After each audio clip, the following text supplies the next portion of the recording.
walang kabuluhan ang kayamanan. Huwag kang magtaka kung makita mo sa inyong lugar na ang mga mahihirap ay inaapi at pinagkakaitan ng katarungan at karapatan.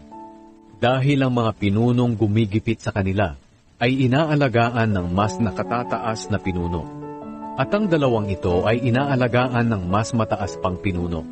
Pero mas lamang pa rin ang nakukuha ng hari sa kita ng lupain ng mahihirap kaysa sa lahat ng mga pinuno. Ang taong maibigin sa pera at iba pang kayamanan, kailanman ay hindi masisiyahan.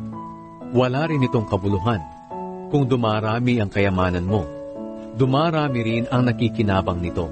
Kaya wala kang mapapala sa kayamanan mo, kundi pagmasdan lang ito. Mahimbing ang tulog ng isang manggagawa, marami man o kaunti ang pagkain niya. Pero ang mayaman, hindi makatulog ng mahimbing dahil sa kanyang kayamanan.